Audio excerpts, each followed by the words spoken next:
Hello students, last લેક્ચરમાં આપણે ચર્ચા કરી કેટલાક કૃષિજન્ય જે પાકો છે એમાં ઉત્પાદકતા કેવી રીતે વધારવામાં આવે છે. જેમાં આપણે જોઈએ ઘઉં, ચોખા, શેરડી અને આ ઉપરાંત બાજરી, જુવાર, મકાઈની જાતોની અંદર કેવી રીતે ઉત્પાદકતા વધારવામાં આવે છે.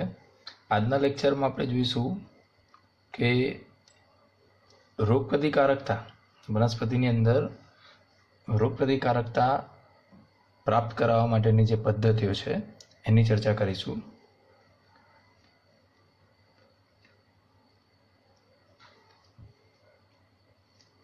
તો રોગ પ્રતિરોધકતા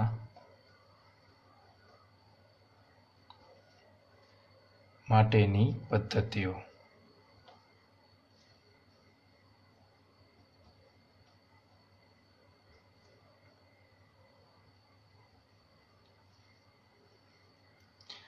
તો જનરલી રોગ પ્રતિરોધકતા બે રીતે મેળવી શકાય છે. કાં તો એ પરંપરાગત સંવર્ધનથી મેળવી શકાય,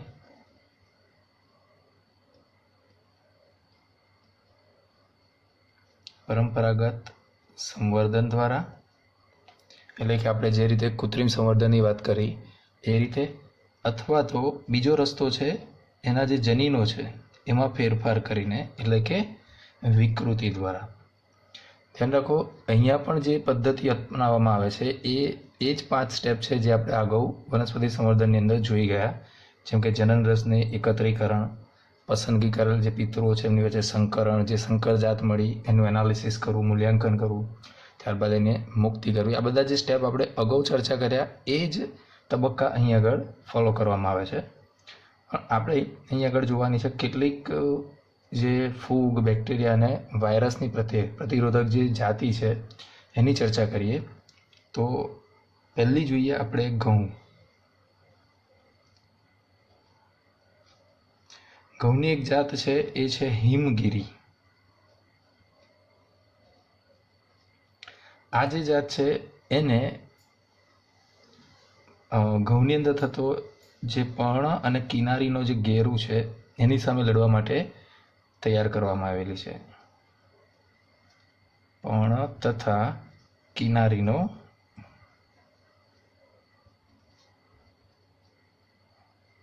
ઘેરું, આની સામે લડવા માટે આ જાતને વિકસિત કરવામાં આવી છે. એ જ રીતે બીજી વાત કરીએ આપણે તો બીજી છે ફ્લાવરની અંદર. ફ્લાવરમાં જે જાત છે એ છે પૂષા શુભ્રા. પૂષા શુભ્રા અને કાળો સડો અને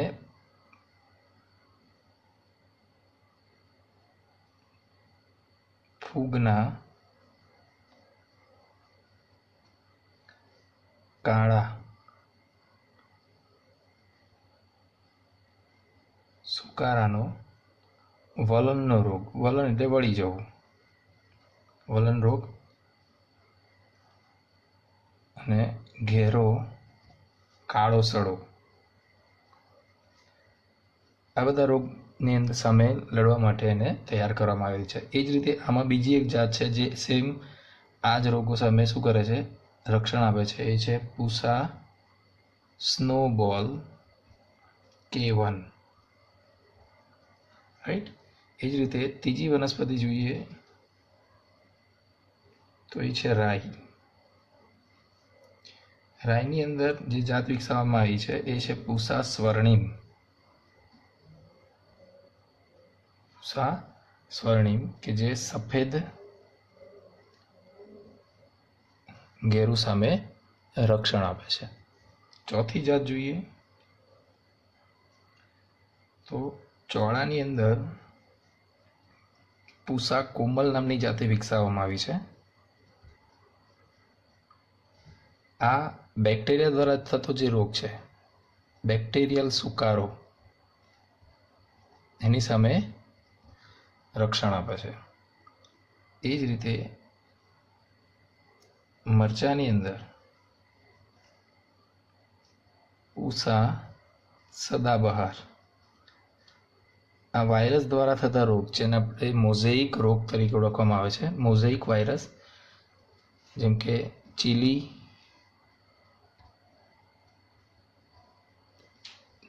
મોઝેઇક વાયરસ, એ જ રીતે ટોબેકો મોઝેઇક વાયરસ જેને આપણે TMV કહીએ છીએ,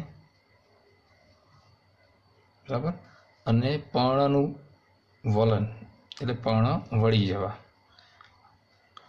આવા બધા રોગ સામે એ શું કરે છે? પ્રતિકારકતા દર્શાવે છે.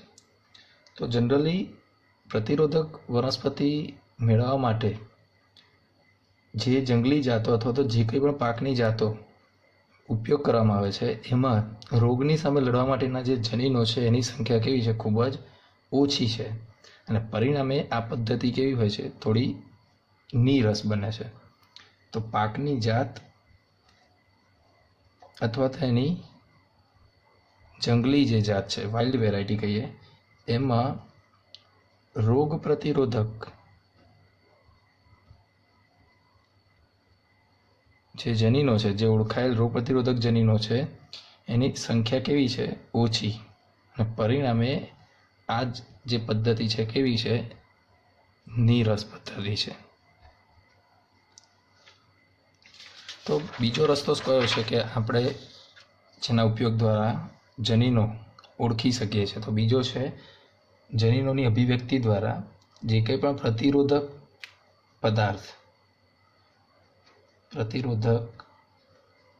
પદાર્થનું નિર્માણ શેના દ્વારા? જનીનોની અભિવ્યક્તિ દ્વારા. તો કોઈ પર્ટિક્યુલર જનીનની અભિવ્યક્તિ દ્વારા કોઈ ચોક્કસ પદાર્થનું નિર્માણ જો હું નિર્માણ કરી શકું તો એ જનીનની અભિવ્યક્તિ દ્વારા આપણે એ શું કહી શકીએ કે આ જનીન છે તે રોગ સાથે સામે રક્ષણ આપતું જનીન છે એવું કહી શકાય. રાઈટ. અને આવી જે વનસ્પતિ છે એને તમે સીધો જ બહુગુણન તરીકે ઉપયોગ કરી શકો છો. તો આવી પદ્ધતિ માટે આપણે બે ટેકનિકનો ઉપયોગ કરી શકીએ છીએ પ્રતિરોધક વનસ્પતિ બનાવવા માટે. એક ટેકનિક છે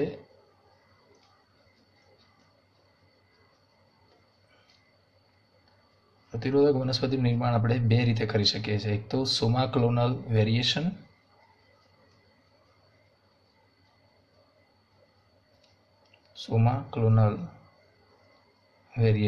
સોમાક્લોનલ વેરિએશન મતલબ પેશી સંવર્ધન દ્વારા ટિશ્યુ કલ્ચર, પેશી સંવર્ધન દ્વારા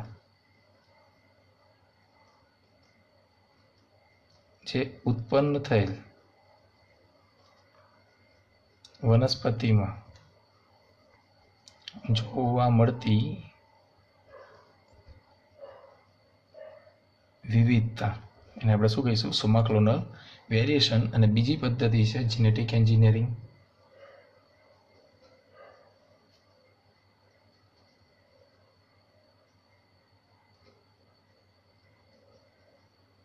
જેની ચર્ચા આપણે 11 અને 12 ચેપ્ટરની અંદર કરીશું. રાઈટ. તો આ બે પદ્ધતિ દ્વારા આપણે શું કરી શકીએ છીએ? રોગ પ્રતિરોધક વનસ્પતિનું નિર્માણ કરી શકીએ છીએ. બીજી ટેકનિક મેં તમને કીધી હમણાં, વિકૃતિ દ્વારા આપણે કઈ રીતે રોગ પ્રતિરોધકતાનું નિર્માણ કરી શકીએ. તો બીજી પદ્ધતિ છે મ્યુટેશન એટલે કે વિકૃતિ, અથવા તેને કહીએ છીએ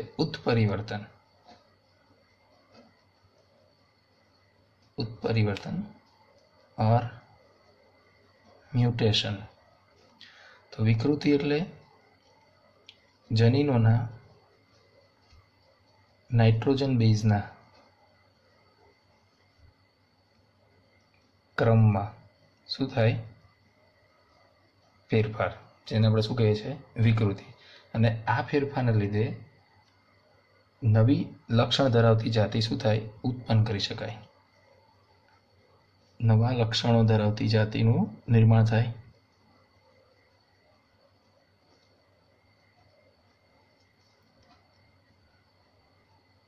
અને જે પિતૃ કરતાં કેવી હોય? જુદી હોય. રાઈટ. પિતૃ કરતાં કેવી થઈ જશે? તદ્દન જુદી. તો વિકૃતિ તમે કોઈ રસાયણ દ્વારા પણ મેળવી શકો છો, પ્રેરી શકાય, અથવા તો ગામા કિરણો દ્વારા પણ પ્રેરી શકાય છે. હવે એ દરમિયાન આવી રીતે ઉત્પન્ન થયેલી જે જાત છે એને તમે વનસ્પતિ સંવર્ધનની અંદર ઉપયોગ કરી શકો છો. અને આ જે પ્રક્રિયા છે એને આપણે શું કહીશું? ઉત્પરિવર્તન સંવર્ધન. ઉત્પરિવર્તન સંવર્ધન એટલે મ્યુટેશન બ્રીડિંગ.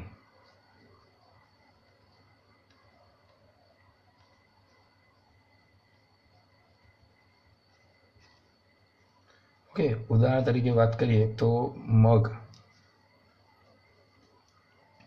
મગની અંદર 2 રોગ, યલો મોઝેઇક વાયરસ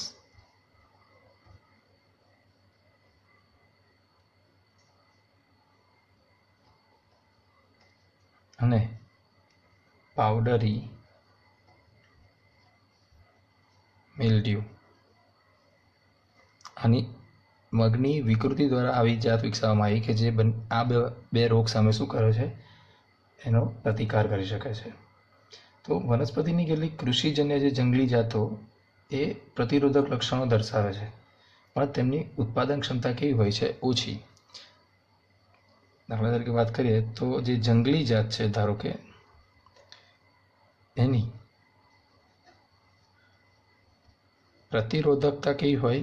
વધારે, પણ સામેની ઉત્પાદકતા કેવી હોય છે? ઓછી. તો હું આ પ્રતિરોધકતાવાળા જનીનોને ઉચ્ચ ઉત્પાદકતા દર્શાવતી આ જ જાતની જે વનસ્પતિ છે એમાં શું કરું? સ્થાપિત કરું. રાઈટ. તો આ હવે જે નવી જાતિ ઉત્પન્ન થશે એની ઉત્પાદકતા તો વધારે રહેશે, પણ સામે સામે એ શું કરે છે? પ્રતિરોધકતા પણ એની શું થાય છે? વધી જાય છે. ઉદાહરણ તરીકે વાત કરીએ તો ભીંડાની એક જાત છે,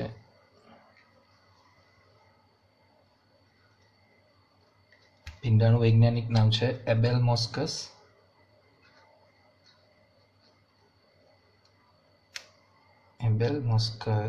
એસ્ક્યુલેન્ટ્સ. એબેલમોસ્કસ એસ્ક્યુલેન્ટ્સ. ભીંડાની આ જાતિની અંદર યલો મોઝેઇક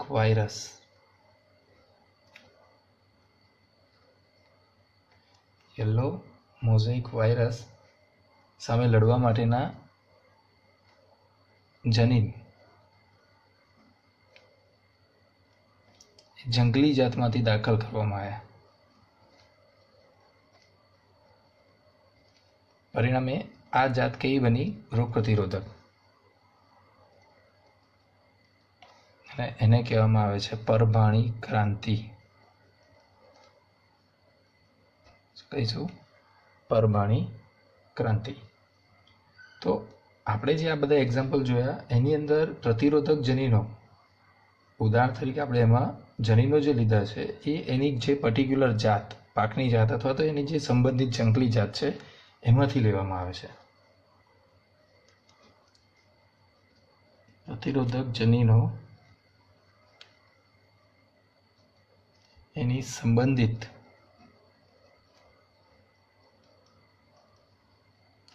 જંગલી જાત અથવા તો પાકની જે તે જાતમાંથી શું કરવામાં આવે છે? એકત્રિત કરવામાં આવે છે.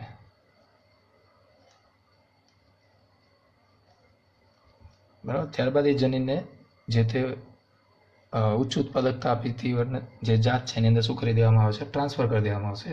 પરિણામે એ નવી ઉત્પન્ન થતી જે જાત છે એની અંદર બંને લક્ષણો જોવા મળશે. એક તો ઉત્પાદકતા વધારે હશે અને સામે જે તે રોગ સામે શું કરી શકે છે? પ્રતિરોધકતા દર્શાવે છે. અને પ્રતિરોધકતા માટે જે જનીનનું સ્થળાંતરણ કરવામાં આવે છે, જનીનોનું સ્થળાંતરણ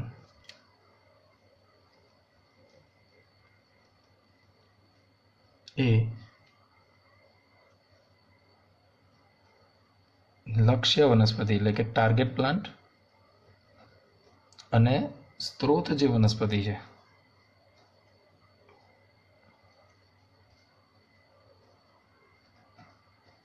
લક્ષ્ય વનસ્પતિ એટલે હમણાં કીધું એમ, ધારો કે જંગલી જાત જે લીધી, બરાબર, એ સ્ત્રોત જાત થઈ, કારણ કે એમાંથી આપણે જનીનનો ઉપયોગ કરીશું, જે એનો સ્ત્રોત છે, બરાબર. અને આ જે જાત છે, ધારો કે એની અંદર આપણે જનીન ટ્રાન્સફર કરીએ છીએ, તો આ કઈ થઈ ગઈ? લક્ષ્ય વનસ્પતિ, બરાબર. આ બંને વચ્ચે શું કરવામાં આવે?